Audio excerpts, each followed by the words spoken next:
But I got to ask that question. Do we think Geno Stone is going to be that guy this year for the Cincinnati Bengals? One thing you said about Geno Stone that was very poignant for me, you said that Geno Stone's interceptions, they weren't luck.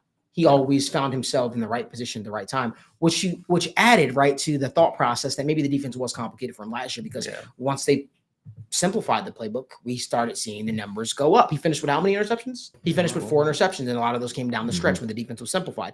I got to get your opinion on this, Daniel.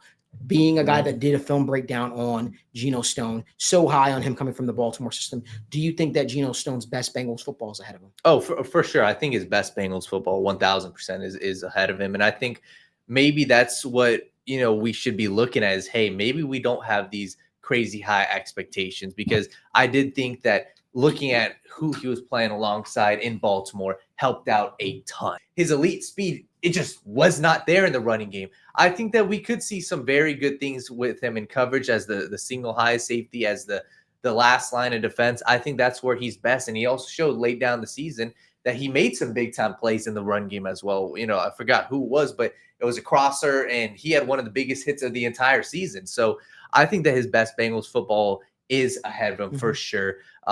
What that really entails, I don't really know his ceiling, but I think, and this goes with the safety position in general, it really, in my opinion, is going to come down to that defensive line. If the defensive line can show up, I think we're really going to see a very, very productive Geno Stone. If the defensive line looks like a bottom 5 unit, I think Geno Stone will look very poor this season. So I think with the safety position in general, they see everything in front of them. Everything, there's nothing ever behind them pre-snap. Everything's in front of them. They see everybody. And, when you are constantly viewing everybody, you get used to, okay, he's my corner. He's pretty good. My linebackers over here kind of stink. This guy over here, whatever. Like, you kind of know, you know what you're working with in front of you. So, you kind of know where you need to be, who's good at what. You're seeing everything unfold. And then there's a lot of turnover. Your good corner that you can count on that side goes down. Your linebacker that you count on always to make the right reads and go fill the holes goes down. You're like, okay, now do I need to go out? Do I need to play the run a little more aggressively? Do I need to stay back in coverage because this guy's hurt, that guy's hurt? There was a lot of moving parts in front of Geno Stone last year.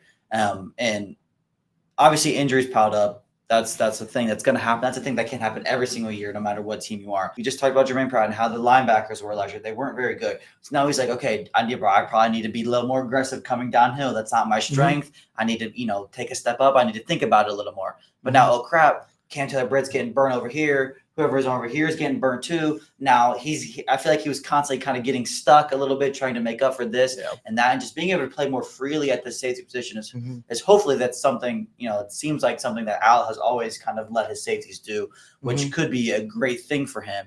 But again, it's just going to come down to how he's used.